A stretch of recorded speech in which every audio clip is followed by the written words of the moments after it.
Welcome, my friends, to another edition of the Wellness Talk podcast. I am George Batista, your host and your wellness advocate. Of course, Wellness Talk is the show that goes over the latest in health, healing, nutrition, fitness. We empower you with good health information that you can take back to your friends and family, or you can use yourself and hopefully live a long, healthy life. Glad you guys can be with me. And I'm always happy that you guys, stop by and check out the information and spend some time with me. It's always appreciated. I know you guys can be doing other things, but I hope this information is helping you, helping your family, and empowering you to take responsibility, because that's really what we want to do, right?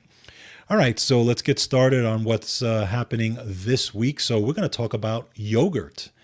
And this is from CNN Health, and this is very interesting. Yogurts can now make a limited claim that they lower type 2 diabetes. This is directly from the FDA. So yes, yogurt, the actual yogurt, can now make a claim that it lowers type 2 diabetes risk. So we're going to talk about that, of course. I'm a big fan of yogurt. I eat, really high quality yogurts, and maybe you do too.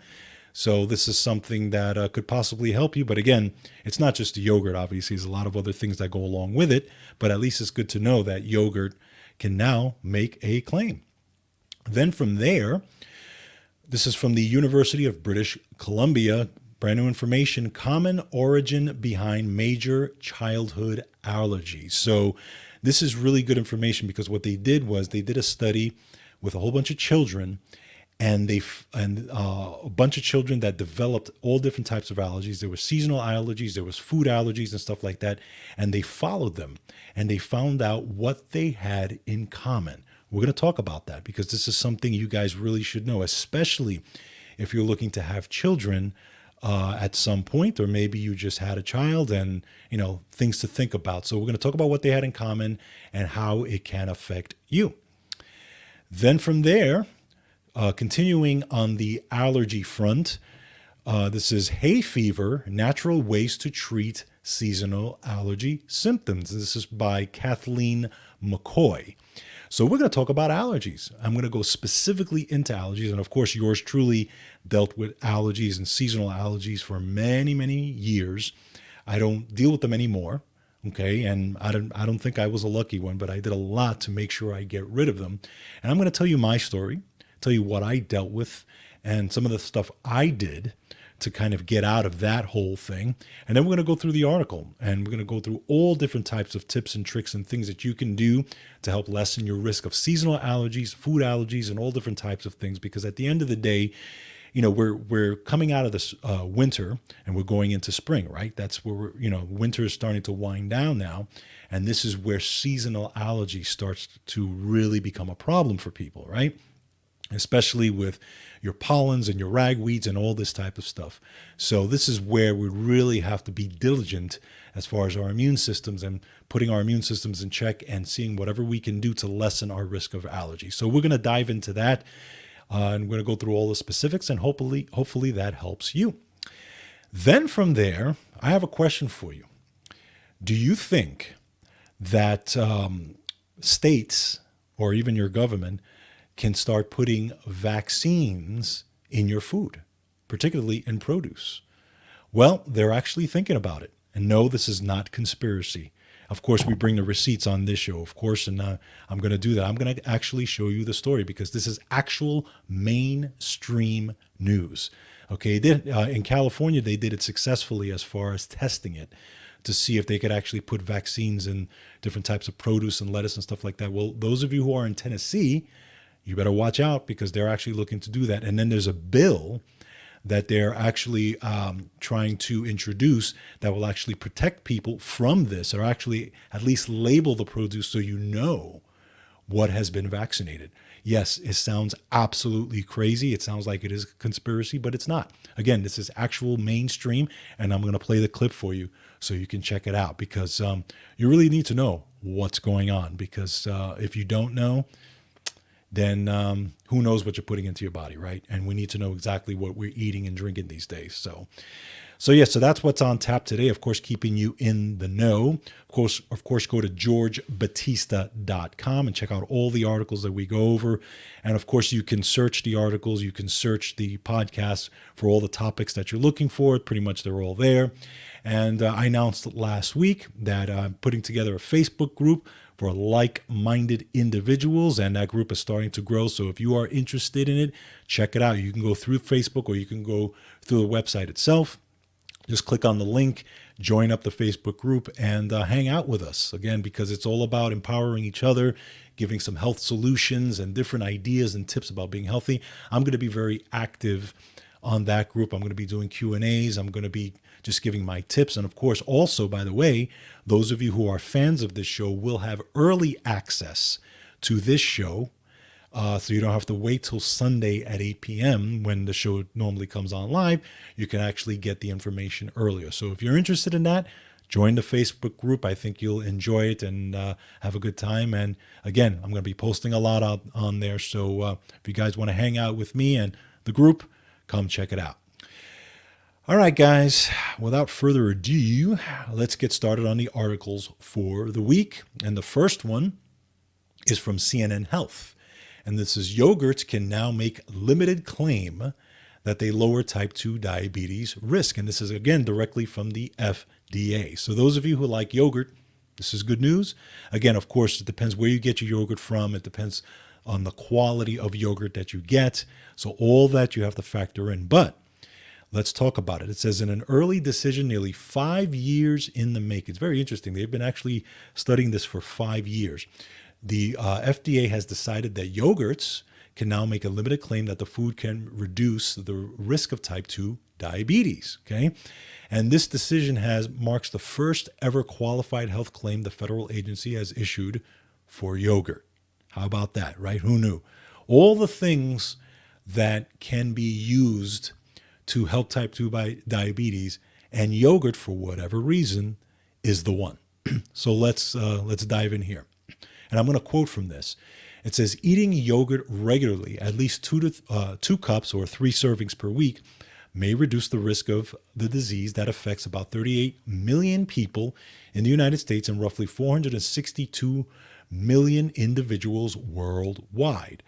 Made from milk fermented with bacteria or probiotics, lactobacillus, for example, streptococcus, and others, yogurt is rich in calcium, protein, B vitamins, minerals, including magnesium, phosphorus, and potassium. So they really don't explain what it is about the yogurt that they can make this claim, but they just say that they can make the claim. Now, I'm assuming that it's a combination of all the vitamins and minerals that are in the yogurt and also the probiotics that are in the yogurt. Again, now, yes, it is true that, you know, if your gut is in good shape and you have all the vitamins and minerals, there is less of a risk of you developing type 2 diabetes, right? Because type 2 diabetes, when you think about it, is really a foodborne illness, right? It really has to do with diet and lifestyle for the most part, right? You could be missing valuable minerals. You could be eating a terrible diet. You know, you could have, crazy weight gain or whatever the case may be. Your blood sugar is out of control, all this type of stuff, and you can't manage it. But at the end of the day, it can be managed if you are diligent about it. But what's interesting here is that, again, they don't really say exactly what it is. But what I would put my 2 cents on, and we're going to talk more about the gut a little bit later, but I would put my 2 cents on that yogurt can be part of your diet as far as having good bacteria, but it shouldn't be the mainstay, okay? You should be eating lots of different variety foods that have good bacteria. And this is the key, right? Good beneficial bacteria, the sauerkrauts, all these different types of things or even taking probiotics in powder form or whatever. Again, I recommend supplementing with good probiotics or supplementing with a good superfood powder that has probiotics if you are dealing with gut issues, if you are dealing with any kind of regular indigestion, inflammatory bowel, or anything like that. All this type of stuff can support your intestines, support your gut, support your microbiome, okay? So, and plus help with the absorption of vitamins or minerals. Because remember, if your intestines are out of whack, it's going to make you a lot harder to be able to absorb your vitamins and minerals. Very, very important. So now again, so you can add yogurt to it. Great. I recommend a really good high quality yogurt if you are into yogurt and plain. Now there's all these yogurts with all these fruity things that are really high in sugar and chocolate chips and all this type of stuff. That's the stuff I wouldn't stay away from if you really want to be healthy, basically, or do it in a healthy way. So I would recommend a plain yogurt, but at least a high quality yogurt is good. So do your research on it. But I just found this interesting. I thought you might get a kick out of it. So now they're making a claim for yogurt and type 2 diabetes. Again, I've talked about type 2 diabetes on the show many, many times. I'm not going to go over it. I can do a whole separate show on it, and I have. But it's something that you can definitely turn around if, again, you are diligent about it. So just keep those things in mind. Next, from the University of British Columbia, this is common origin behind major childhood allergies. Now, this is interesting, okay? So let's talk about this, because several major childhood allergies may all stem from the community of bacteria living in our gut, according to a new study. Okay, so now, again, we're going right back into gut issues, okay? And you're going to see a common theme here, okay? Because gut issues are at the core, or at least one of the major things at the core of allergies. And I found this out myself, okay? So, when you look at the major allergies, right there, what they're looking at here is the 4 common allergies, looking at eczema, asthma, food allergy, and or hay fever. Okay, so those are the 4 things that they were looking at. So let's take a look at what they did. The research published in Nature Communications identifies gut microbiome features and early life influences that are associated with children developing any of the 4 common allergies. Again, eczema, asthma, food allergies, or hay fever. Okay. So now what they're saying here is that, hundreds of millions of children worldwide suffer from allergies, including 1 in 3 children in Canada. And it's important to understand what is happening and how it can be prevented. So the study is one of the first to examine 4 distinct school-aged pediatric allergies at once. And this is the key, right? Because it's a lot of the pediatric allergies that you're dealing with in school, right? You deal especially with the food allergies, the peanut allergies, and all these types of things. Now, when I was in school, way back when, peanut allergies weren't a thing. There were kids that, like myself, that had seasonal allergies. There was a lot of kids that had seasonal allergies. Maybe some kids had asthma here or there. That wasn't even that big of a deal. But peanut allergies and food allergies were really not a thing. It's just interesting how it's exploded in the last, 20 years maybe? Not even, maybe 15 years. So, all right, let's get more into the study. So for the study, the researchers examined clinical assessments from 1,115 children who were tracked from birth to age 5. Okay, so they tracked them. Now, roughly half of the children, which was 523, had no evidence of allergies. But more than half, which was 592, were diagnosed with 1 or more allergy or allergic disorders by an expert physician. The researchers evaluated the children's microbiomes from stool samples collected at clinical visits at 3 months and 1 year of age. Okay, so you have 3 months and 1 year of age, they're collecting the stool samples. This is what they found. The stool samples revealed a bacterial signature that was associated with the children developing any of the 4 allergies by age 5. Okay? The bacterial signature is a hallmark of dysbiosis, or an imbalance of gut bacteria, basically, that likely resulted in a compromised intestinal lining and an elevated inflammatory response within the gut. Now that is interesting. So basically what they're saying here is that every single one of these kids that had allergies all had dysbiosis. They all had an imbalanced gut. They all had, an overgrowth maybe of candida or bad bacteria, or there was a really bad imbalance of bacteria, or even had inflammation, or maybe the imbalance of dysbiosis led to inflammation, which triggered the allergies. That's interesting, okay? Because these are all children now. No, this is what they're saying here also. Immune cells, basically what they're saying is that they saw that there was a kind of a stopping of these immune cells that are in the gut, whose job it is to stop the inflammation. Okay, they literally said that these immune cells were not working properly. They found a breakdown of signaling. Okay, and it was that of these cells that normally limit inflammatory signals that would call the cells into action. So this is what they said. They said, we found a common breakdown in these mechanisms in babies prior to the development of allergies. So they found the breakdown prior to the development. So they already saw that. And then by the age 5, they had developed the allergies. So it was almost like they predicted that these kids actually were going to have allergies. It was literally predicted. And what they also say here is that many factors can shape the infant gut microbiome, including diet, how we are born, where we live, and our exposure to antibiotics. Now, this is a big one, right? Antibiotics. So Dr. Turvey, who was one of the people on this, says, from these data, we can see that factors such as antibiotic usage in the first year of life are more likely to result in later allergic disorders, while breastfeeding for the first 6 months is protective. This was universal to all the allergic disorders we studied. Very interesting. So there's a couple of things at play here that I would say. Number one, and I've talked about this before, if you're thinking of having a child, okay, you got to make sure, in my opinion, if they come to me, and I've actually had people come to me, and when I've worked with people before, have asked me, what should I do when I was thinking about having a child? The first thing you need to do is to make sure you are detoxing as much as possible and getting your gut in shape.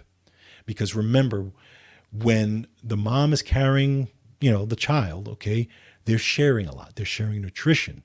They're sharing the microbiome. They're sharing all this stuff.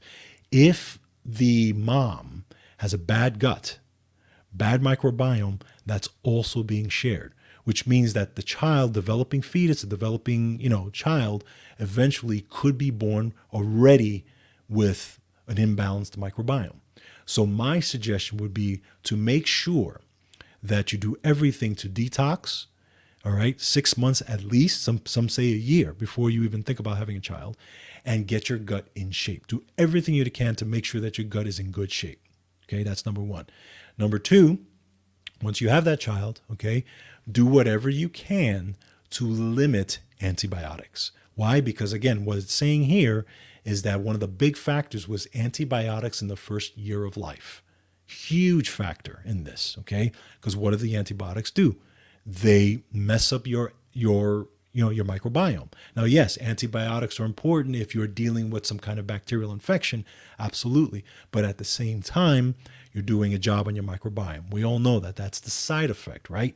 This is why people who are put on antibiotics are also sometimes put on probiotics, right? To try to balance that out.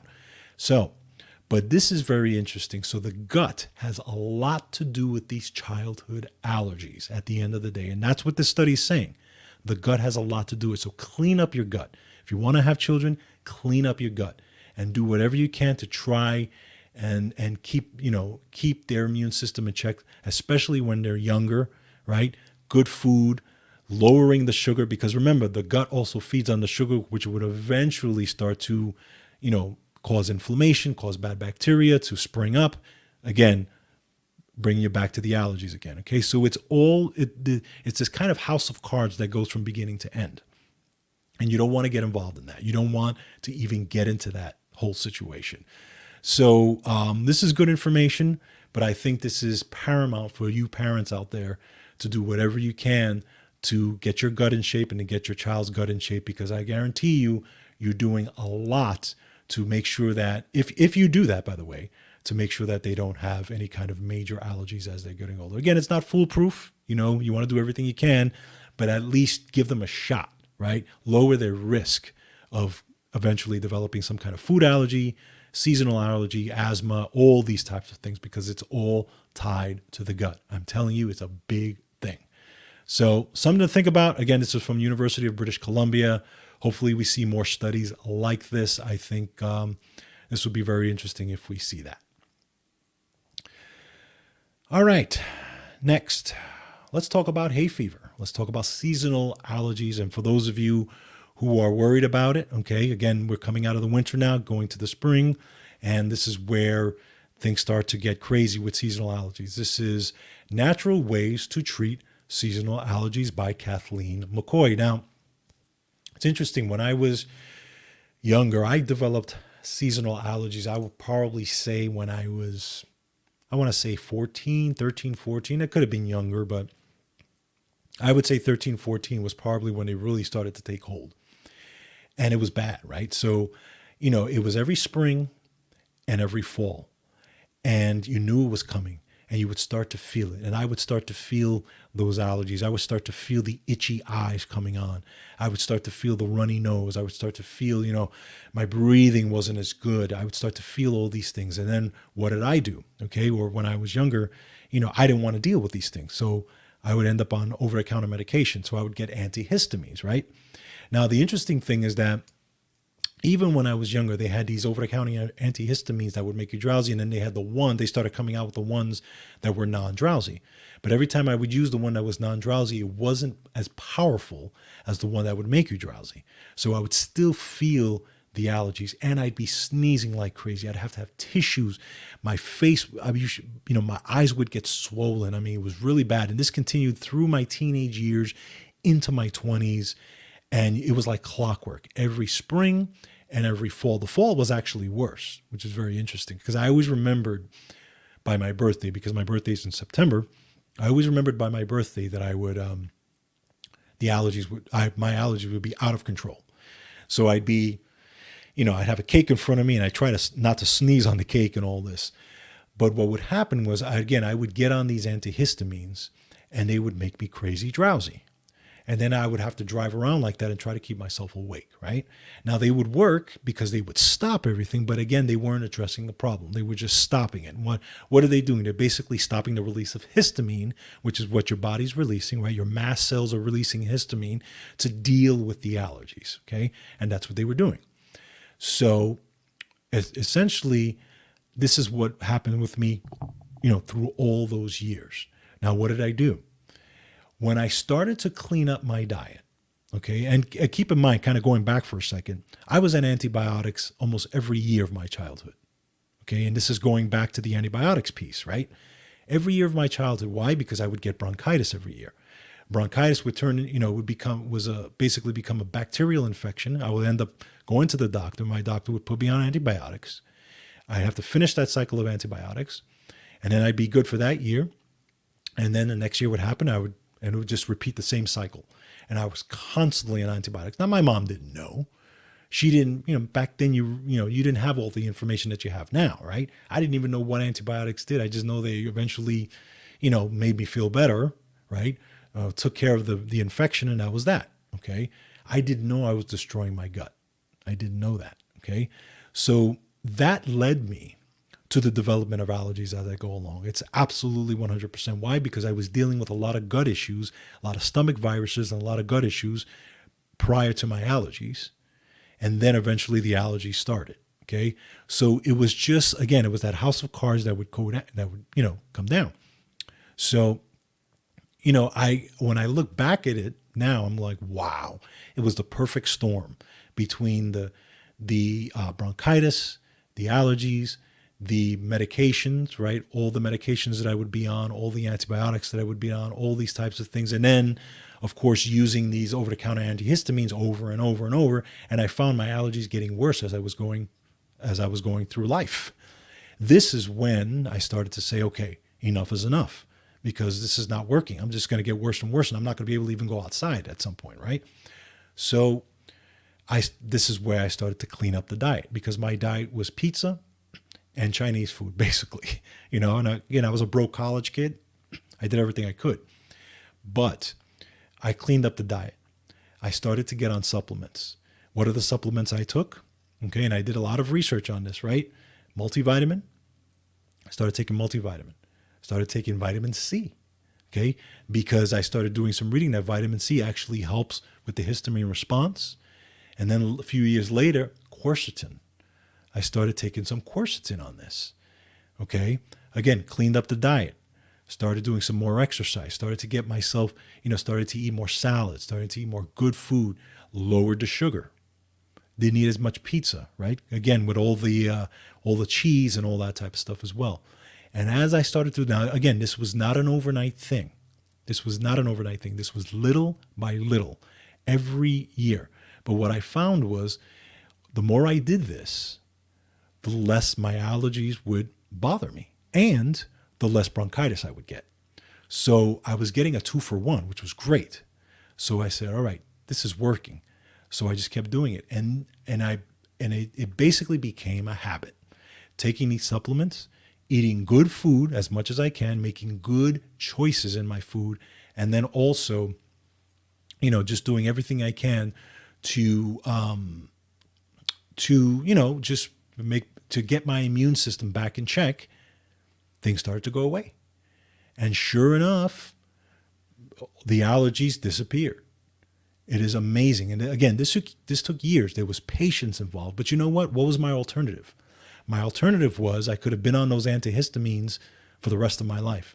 I could have been, dealing with these seasonal allergies for the rest of my life. And another thing, and maybe you guys who have allergies can relate to this. When you know that the allergy season is coming, it does something to you, right? Because it starts to stick in your head. Oh my God, allergies are coming. I'm going to start to feel it. And as soon as you sneeze, right, it gets worse, right? The mind has a lot to do with that too, because the mind, what does the mind do? The mind says, hey, allergies are coming, and this is where your reactive mind starts to react. And it actually makes it worse, okay? So what I realized was that the less my allergies started to come, the less I was thinking about it. And sure enough, they started to disappear. Even in my mind, they started to disappear. So it was a whole chain reaction that happened, okay? Now, this is something you have to remember about allergies. It is an immune system problem. And I've talked about this before. It is your immune system hyper reacting to a substance, a foreign substance. Now, that could be pollen, ragweed, some kind of food, some kind of drink, whatever it is. But it could be dust, it could be whatever, but it's your immune system reacting to it, right? Because you take two people in the same room, one can be reacting and one won't. What is the difference? It's how the immune system reacts. That's what allergies do, okay? So what does your immune system do? It senses that this is a foreign invader, and what does it do? It starts to establish the police, the mast cells, and all these cells start to go to work, right? It starts to create inflammation, right? It starts to secrete histamine. And what does histamine do? Histamine starts to create this inflammatory process in your body. And what happens? You start to get flare-ups, right? This is where you start to get itchy eyes. You start to get the runny nose. You start to get the cough. You start to get the sneezing. You start to get all these things. You got this inflammatory process starts off, right? Why? Because your body is trying to expel the foreign invader. That's what the allergy is at the end of the day. It's your immune system hyperreacting, creating all this inflammation to expel the foreign invader. That's essentially at its core what it is. It is an immune system issue. So what do we have to do? We have to fortify our immune system. We have to get our immune system in check, okay? Do everything we can to boost it, to try to bring down the histamine, to try to get our immune system not so hyperreactive, to try to support and get a better response from these allergies when we encounter them. Okay? At the end of the day, that's what it is. So with that backdrop, let's talk about this article. So we've got about 40 million to 60 million people each year, or up to 20%, of people living in certain countries are dealing with some kind of hay fever, okay, or whatever allergies you can think of. So research indicates nearly 75% of people in the United States who suffer from seasonal allergies are allergic to ragweed, which was me. Unlike grass, trees, and flowers that produce pollen in the spring and the summer, pollen due to ragweed is often highest during the fall. So ragweed was my big thing. That was the big thing that I was allergic, because in the spring I felt it, but not as bad as fall.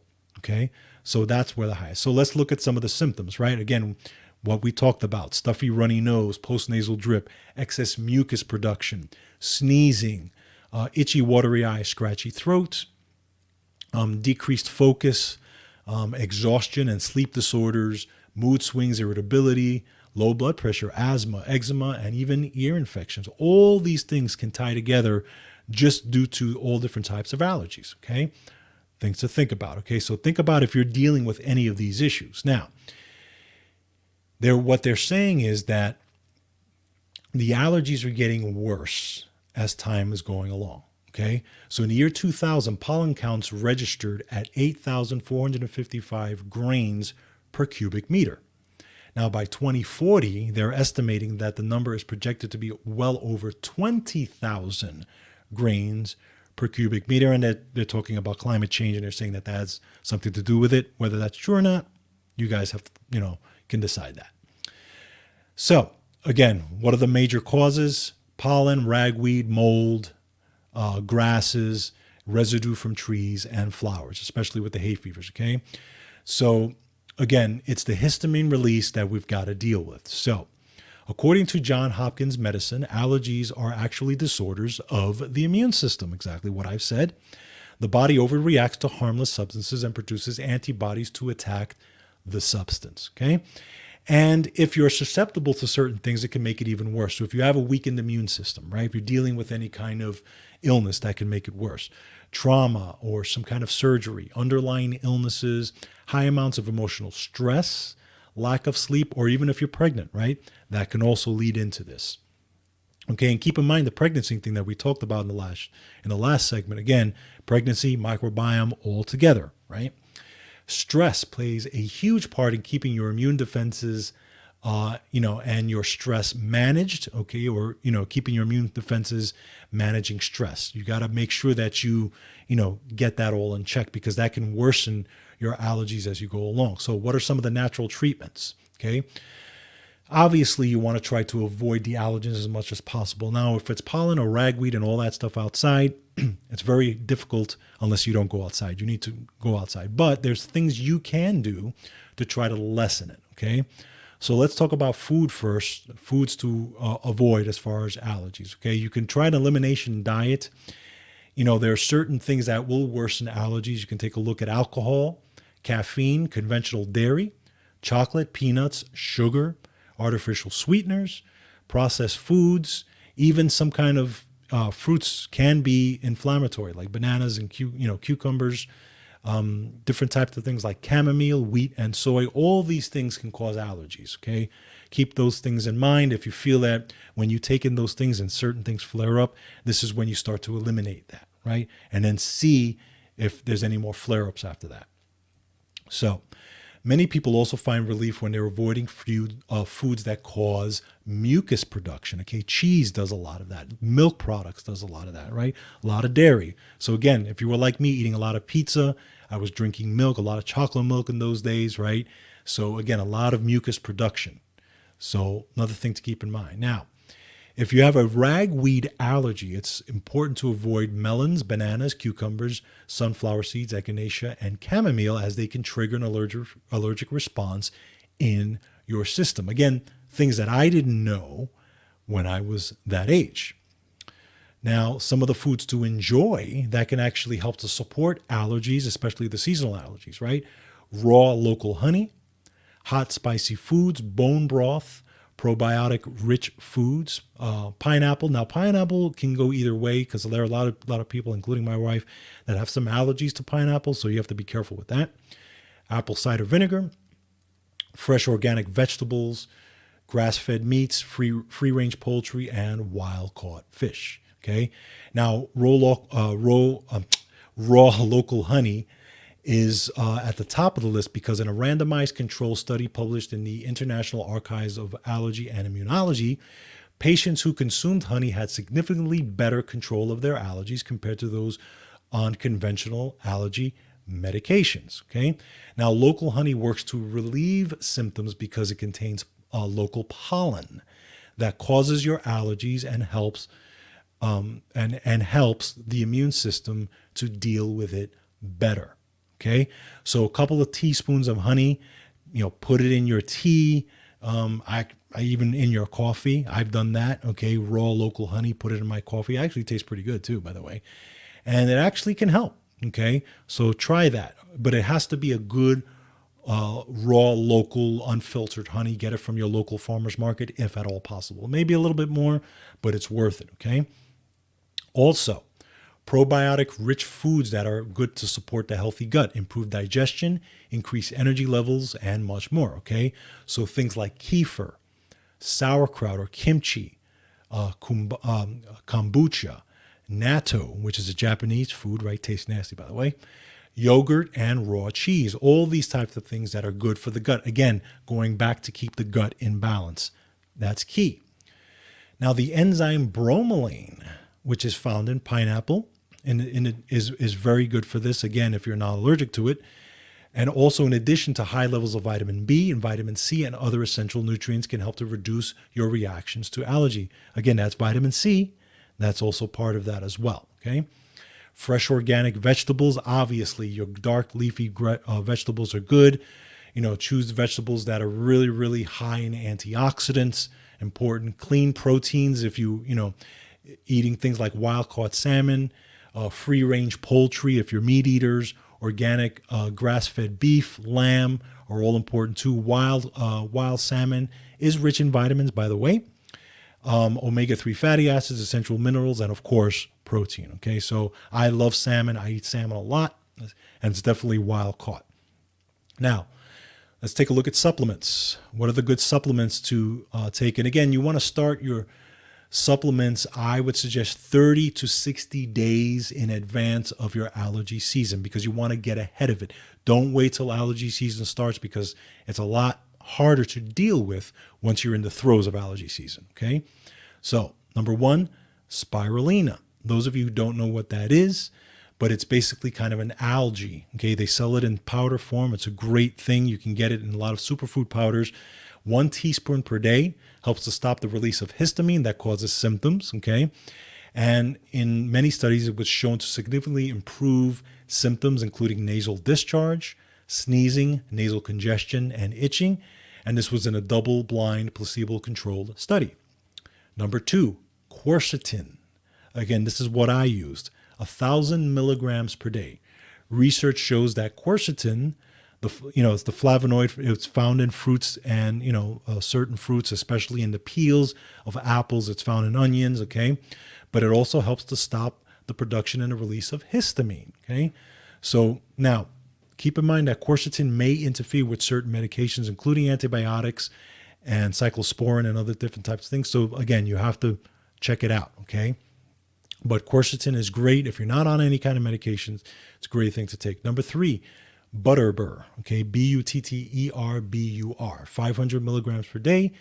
Butterbur has traditionally been used to treat bronchitis, excess mucus, and asthma. In a recent study of hay fever sufferers, it was also found to be effective as some allergic rhinitis medications, okay?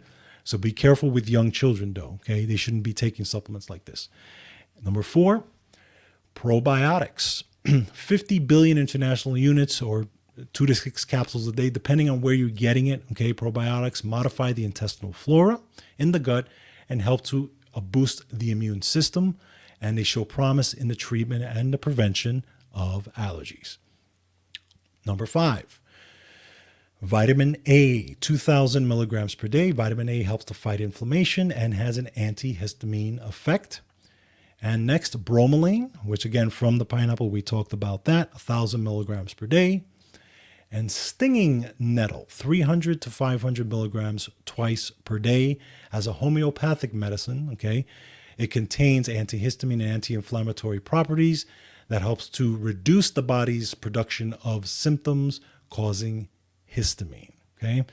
So those are some of the things you can take as far as supplements that are great. Again, vitamin C and quercetin work together. So if you can take those two, it's a great thing.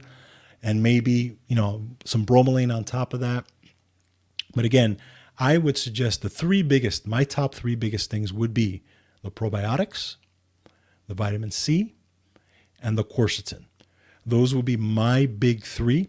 And then clean up the diet, reduce the sugar, Okay. And then try to stay away from the allergens as much as possible. If you can do those things, then you're well on your way to help reducing the histamine response as time goes along.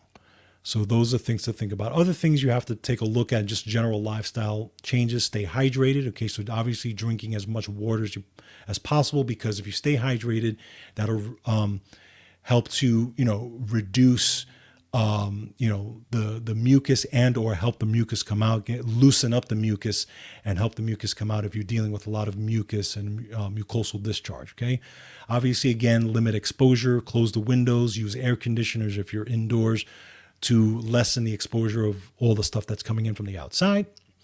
Shower before bed. Pollen and dust left on your skin and your hair overnight can make your symptoms worse. Wash clothes and your bedding regularly. Okay, obviously freshly laundered bedding and clothes can help reduce incidental exposure to allergens. Wipe down your pets if you have dogs, because remember, dogs can carry these allergens in and out, especially when they're coming from in and out. And then replace carpeted areas with hard surfaced flooring or tile or something like that. Something that you can actually vacuum easily.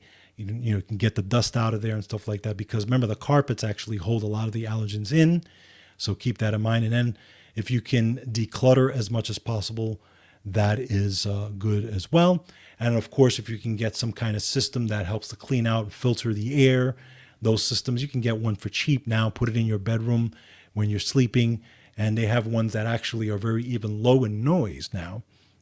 So you can use those that help to filter out some of those pollens and some of those things in the air. So again, these are all things you can do. You don't have to do every single one of them, but these are just all tips that you can use to lessen your, your exposure to these allergens. But, keep these things in mind when you're dealing with allergies. Okay. So, but remember, you have to remember at the end of the day, like I said, it's an immune system problem. So we have to address the immune system as much as you can, which means the things that I talked about, and clean up the gut, lower the sugar, take the supplements, clean up the diet, and do those things. Okay, and lessen your exposure. You're well on your way to actually feeling better. Check it out. Try it out. Again, this is not 100%. Obviously, I can't make claims on this show, but I think if you do these things regularly, because it's a long term, you have to be prepared for a long-term process on this. But if you do these things, I think you will, start to feel better as time goes along, because I know I did. All right. And finally, something that's getting a little scary. Okay. And again, I don't know if you've known this or not, but they're actually experimenting with vaccines in your food. And again, this is not conspiracy theory. This is actually stuff that's going on, and I'm going to prove it to you. Okay. They did it in California, meaning that they've started to experiment with it, and they did it successfully as far as their experiments. And now they're looking to do it in Tennessee. So I want you to, I'm going to play this for you, just so you understand that I'm not making this up. This is actually something that's being talked about, okay? And something that you should be concerned about. And I'm going to tell you why. So check it out. This is mainstream news. Well, it's something a lot of us have never thought about. Vaccines in the fruits and vegetables you get at the store. Some lawmakers say it could be a reality soon, and they're looking to create some new rules to keep Tennesseans safe. Tony Sloan's live from the state capitol to tell us more about this legislation. Good morning. Hey, good morning, Ben. Well, we want to make it clear that there are no vaccines in your lettuce or tomatoes when you go grocery shopping right now. But lawmakers say it may be a question of when, if not if. Now, Representative Scott Sapicki says researchers in California have perfected putting vaccines into certain foods. So he's crafted a bill to make sure that you know whether you're picking up a tomato with a vaccine in it or not. As an example, now basically he says that this is a consumer protection bill that will make sure you know what you're buying. He says before this comes to Tennessee, there needs to be safety measures in place to protect you when you shop for yourself and your family. If you're going in to buy tomatoes, and there's a polio vaccine in there, that you are aware of what you're buying has a polio vaccine. The problem you have is if it's not treated as a pharmaceutical, being the size and difference between you and me, how many tomatoes do I have to eat to get the proper dosage versus how many tomatoes that you have to eat? And if you eat too many, do you get a overdose? So it's raising a lot of questions. Representative John Ray Clements questioned whether having vaccines in fruits and vegetables is legal in Tennessee. And if not, is the legislation necessary? Sapicki says having something in place is better than not. The protection passed its latest House committee vote just last week. But of course, we'll let you know what happens. So how about that? It's actually, this is stuff that's actually being talked about, which is crazy scary if you think about it. Okay. Now, but at least there are legislatures out there that are actually, looking out for you. Why? Because those are great questions that he asks, that he raises, right? Think about it for a second. What if they put vaccines in that food, in your produce? Okay. What if you overdosed on it? What would happen? Right? I mean, I'm a different size from someone else. How much do I need versus that other person? These are questions you have to address, because what if I overdosed on what if I ate 10 tomatoes and they were all vaccine, they were all full of a vaccine? What would happen to me? What would happen to my gut? Think about that. There's a million questions on this. And the fact is that you're putting that in there. So in my opinion, this has to be labeled. This absolutely has to be labeled if they intend on doing this. And I think that this is eventually going to start to get introduced in a lot of other states. Okay, because if they're looking at it in California, they're looking at it in Tennessee, where else are they going to look at it, right? I'm sure this is going to start to circulate. So keep this in mind. This is something you need to know, okay? You have to keep on top of this because you don't know what they're putting in your food. I mean, it's bad enough they put all kind of craziness in your food. Now they want to put vaccines in your food. I mean, it's scary stuff. So this is something you need to keep an eye on, and I will be certainly keeping an eye on this for you guys as well. So just understand that I'm keeping you in the know, because you need to know what you're putting in your body. Okay, so not to scare you, but just so you understand what's going on. All right, guys, thank you as always for spending time with me. It's always appreciated. Thank you for supporting the show, and thank you for being loyal listeners and viewers. Take care of yourselves. I'll be back next week for more great information. Take care of yourselves, take care of each other, and as always, control your health. Have a great week.